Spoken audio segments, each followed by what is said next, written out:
Welcome back to Empowered. I'm Elizabeth Namofsky, the gamification of dating apps. Lexi, let's talk.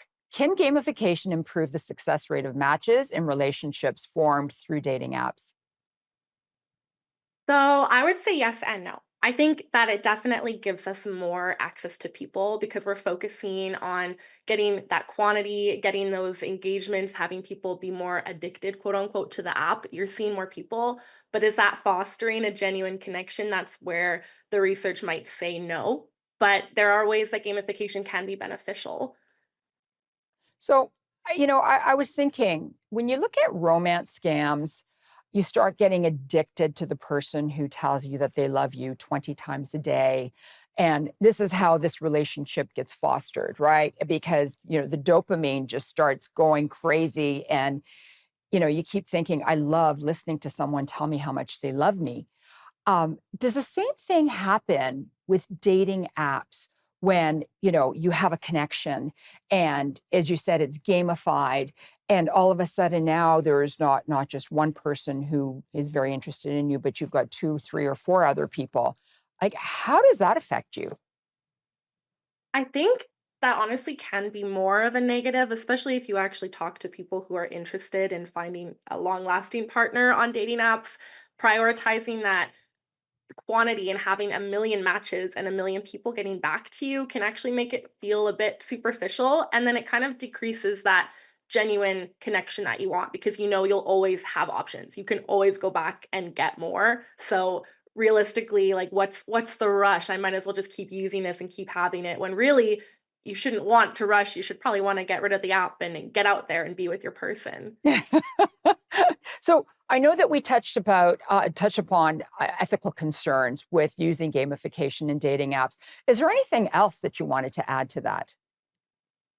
I would say that their dating apps and the trend that they're going in is that yes, obviously, maybe the apps aren't considering the goal of an actual relationship, but some people would argue that dating apps are actually just meant to just be casual and to just have people meet people regardless if that turns into a relationship or not. So I think balancing gamification, it really depends on what that user intention is and what someone is using an app for. Because if that's the trend and more people are just using it to meet each other and just casually hang out, then you could argue that there's nothing wrong with them and they're doing their goal. But if you want to get married, I don't know what the statistics are exactly on marriage through apps, but I imagine that they're low. They could be lower than I thought, but that's something that would be interesting actually to touch on. But yeah, That if you're that's looking your for next marriage, maybe dating apps are not the case. that's your next thesis. Before I came on to do the show, I was talking to a girlfriend of mine who is on dating apps, and she's super frustrated. And she Mhm. said that so she's Asian, and a lot of Asian matches, but she said all the guys that she's matching up with are basically telling her to invest in cryptocurrency, want her to transfer money so that they can invest it for them. And so she's getting super frustrated. And to her, she just doesn't want to go on anymore. So, what are the potential risks of promoting like a game-like approach to dating, and the potential risks of all these potential suitors that are coming after you and asking you to invest in crypto?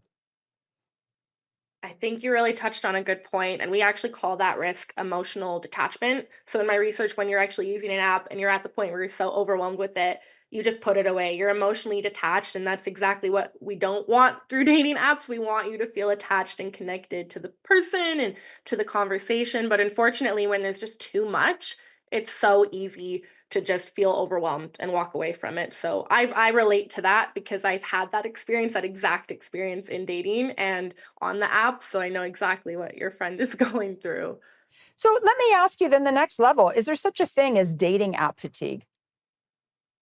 Yep, there is. And also because there are so many more dating apps than there used to be, you can be on 5 plus at a time, and that's just so exhausting. I mean, even for one person to be talking to 10, 20 people, that's what we're expected to do in the dating world now, and I don't think any human is really wired to create conversation and to hold conversation for that long, so I 100% agree that dating app fatigue is a real thing.